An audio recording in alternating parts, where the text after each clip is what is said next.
Ganun pa man. Inihayag ni Yusek Eduardo de Vega ng Department of Foreign Affairs na hindi pa nila hawak ang detalye ng desisyon ng Korte sa Kuwait kaugnay sa pagpaslang ng menor de edad kay Julie Biranara. Sa public briefing araw ng Biyernes, sinabi ni Yusek de Vega na advance information lang ang ibinigay sa kanila ng Embahada ng Pilipinas at wala pa ang copy of decision.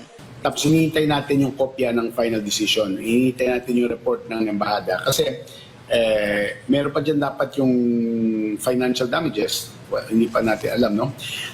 Ang alam lang natin, from the beginning, hindi naman talaga pwedeng full life imprisonment or what dahil nga sa pagiging minor de edad ng akusado, no? Mas mababa ang naging parusa ng Juvenile Court ng Kuwait dahil sa pagiging menor de edad ng akusado at may 30 araw ito para iapela ang kanyang naging hatol.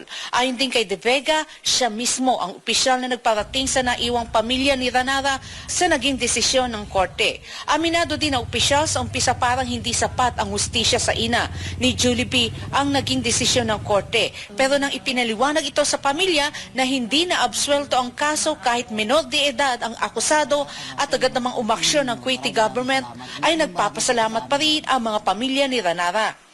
Handa sila makipanayam sa kanila para sabihin nila ano yung expression sila. Pero as a general rule, mabuti naman, natutuwa naman sila na merong hatol. Wala pa ring natatanggap na financial damages o compensation mula sa dating employer ni Julie B ang pamilya ni Ranara. Anya sa ngayon, ang mga tulong mula sa iba't ibang ahensya ng gobyerno ang natatanggap ng pamilyang Ranara.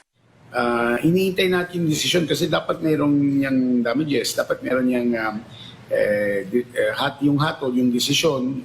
Kailangan may kasama yon indication kung magkano kailangan bayaran ng akusado o Sa kabila nito, nagpapasalamat naman ang gobyerno ng Pilipinas sa mabilis na pag-aksyon ng Kuwaiti authorities sa kaso ni Ranara at nabigyan na ng hustisya ang pagkamatay ng OFW. Bukod sa DFA, pinuri rin ng OFW party list ang mabilis na aksyon ng Kuwaiti government. Ayon kay OFW Party List Representative Marisa Delmar Magsino, umaasa sila na ang hustisyang nakamit sa pamamagitan ng desisyon ng korte ay kahit papaano ay maigsa ng sugat na dinadala ng naiwang pamilya ni Julie B.